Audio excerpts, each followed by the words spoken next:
ও নায়িকা কিন্তু এখন নাকি নানি হয়ে গেছে। আমার তো অনেক ছোটবেলা বিয়ে হয়েছে, যেহেতু আমি পুরান ঢাকার মেয়ে, একটা সুন্দরী মেয়ে হয় আর কি পুরান ঢাকার, তো ওরা তাড়াতাড়ি বিয়ে দিয়ে দেয়। তারপর ছেলে প্রেম করে বিয়ে করছে, আর যেহেতু তখন আমার হাজবেন্ডের সাথে আমার ডিভোর্স, তো প্রতিদিন আপু ফ্যাশন শো থাকতো, তো আমি ওই বসে বসে আমিও দেখতাম, তোমার হাইট ভালো, তুমি ফিল্মে আসো, তুমি সাইন করতে পারবে। সে আমাকে অনেক ভয় দেখাচ্ছে, তুমি এত সুন্দরী মেয়ে, কেন তুমি ফিল্ম করবা, তুমি জানো ফিল্মে এই সেই হ্যান ত্যান, তুমি একটা হোটেলে আসো। আরে ভাই, আমি হোটেল কেন? আমি তো খুব ভয় পেয়ে গেলাম। বলার পর বলতেছে, তোমাকে তো ফিল্মে নিয়ে নিলাম। ড্রেস ম্যান রাখলো, আমাকে ড্রেস মাপ দিল। তখন আমি বললাম না, কনফার্ম, হ্যাঁ তুমি এত রাত্রে আসো, ভালো মেয়ে তো আসে না, এগুলা কেমন। অপূর্বকে একটা টাইমে বিয়ে করলাম, তার সাথে কোনো প্রেম ভালোবাসা এরকম কিছুই না। 15 দিনের মাথায় আমরা কাজী অফিসে যে বিয়ে করে ফেলছি। আমার মেয়ে পেটে চলে আসলো। মানামিকে যখন আমি বললাম কি, মানে ভাই আমি এরকম তো একটা ছেলেকে বিয়ে করবো, বলে কি সুলতান, এটা জীবনে তুই বড় ভুল করবি, মিডিয়ার কাউকে বিয়ে করা ঠিক না, আর তোর সাথে না যাবে না। অপূর্বকে ডিভোর্স দিয়ে দিলাম। তোর হাজবেন্ড তো এরকম অপূর্ব গাড়িতে মেয়েটে এটা সেটা।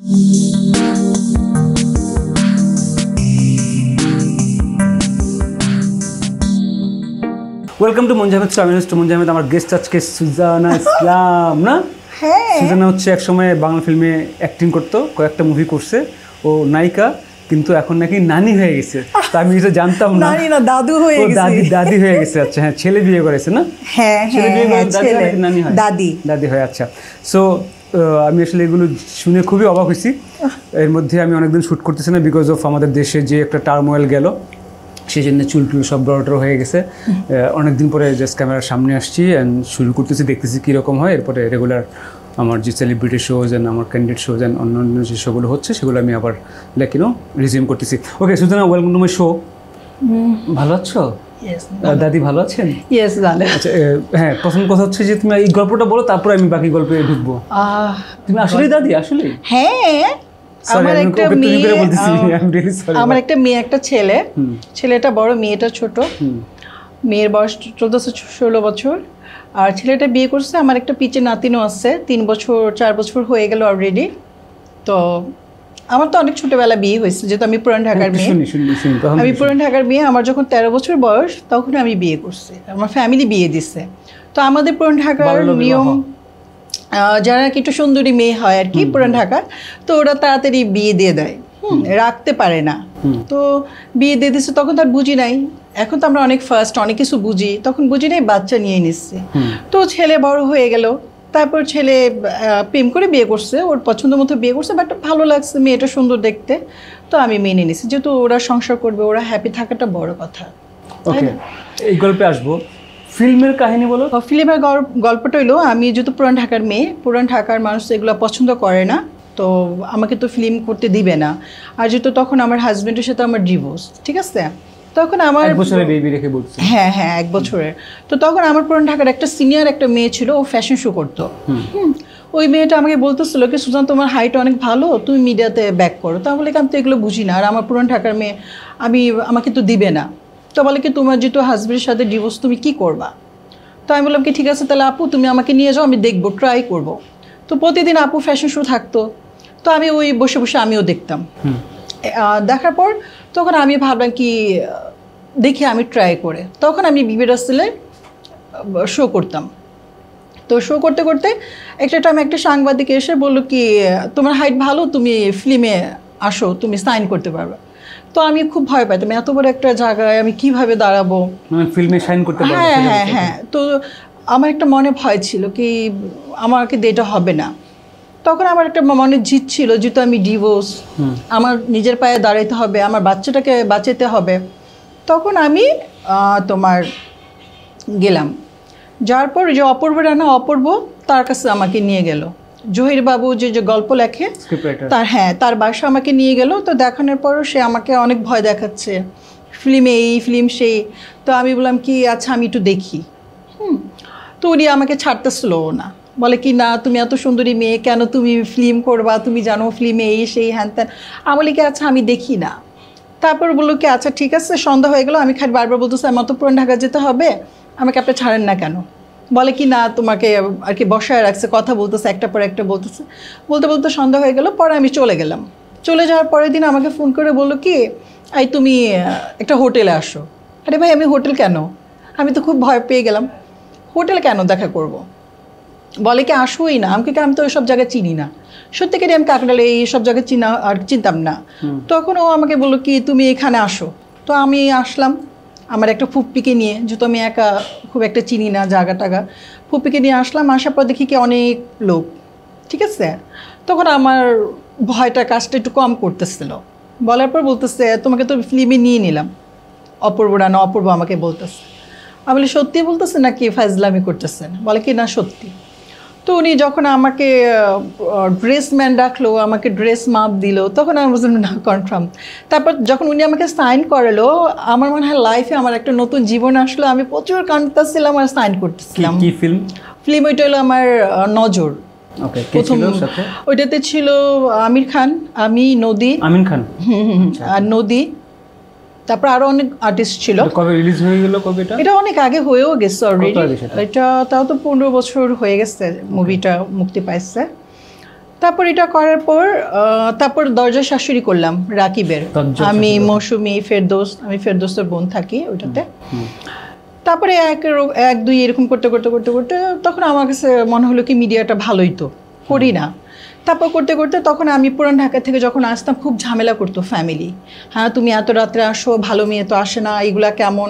তখন আমার একটা ফুয়াতো ভাই আমাকে মগবাজার একটা বাসা ভাড়া নিয়ে দিল। বাসা ভাড়া নেওয়ার পর ওইখানে আমি 6 মাসের মতো ছিলাম। থাকার পর আমি নিকেতনে চলে আসলাম।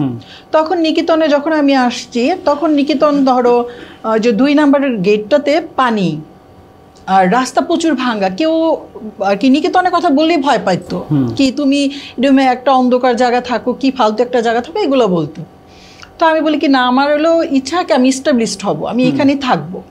তারপর আমার আম্মা বাঁচতো না, বলতো তুমি এত দূরে থাকো, পুরান ঢাকার মানুষরা একটু তো অন্য টাইপের, বলে তুমি এত দূরে থাকো, তোমার বাসা আসলে যাওয়া সম্ভব না। তারপর এখানে থাকলাম, থাকতে থাকতে তারপর তোমার অপূর্বকে একটা টাইমে বিয়ে করলাম, ঠিক আছে। বিয়ে করার পর অপূর্ব আমাকে বললো তোমার মিডিয়া থেকে অফ হয়ে যেতে হবে। তোমার ডিরেক্টর? হ্যাঁ, ডাইরেক্টরকে বিয়ে করলাম। তার সাথে কোনো প্রেম ভালোবাসা এরকম কিছুই না। বিয়ে হয়ে হলো কীভাবে তাও আমি আসলে বুঝি না, এটাও সত্যি। মানুষ মনে করবে থাকে না কি ডাইরেক্টরের সাথে প্রেম ভালোবাসা ঘোরাঘুরি এরকম কিছুই না। ও আমাকে বলছে পছন্দ করতো, তো রানা আমাকে বলে কি তোর তো অপূর্ব পছন্দ করে। আমাকে কি জন্য আমি তো জানি না, আমি তো তাকে ভাইয়া বলে কথা বলি। তারপর একদিন 2 দিন আমার বাসায় আসে, হুট করে আমি 15 দিনের মাথায় আমরা কাজী অফিসে যেয়ে বিয়ে করে ফেলছি। আমাকে বিয়ে করলো, তারপর ওর শুটিং, ও চলে গেল গাজীপুরে, আমি চলে গেলাম আমার বাসায়, ঠিক আছে। বাসায় যে আমি পোলা টোলা কাজের মেয়েদের দিয়ে পাকটা করালাম। ও শুটিং শেষ করে রাত্রে 1টার দিকে আসলো, এসে আমরা আমাদের মতো খেটে আবার রাত্রে ঘুমো, সকালে আবার চলে গেল গাজীপুরের শুটিংয়ে, এরকম লাইফ। তারপর এরকম করতে করতে তারপর একটা টাইমে আমার মেয়ে পেটে চলে আসলো। মেয়েটা চলে আসার পর তোমার সাথে? হ্যাঁ, ছেলেটা আমার সাথে।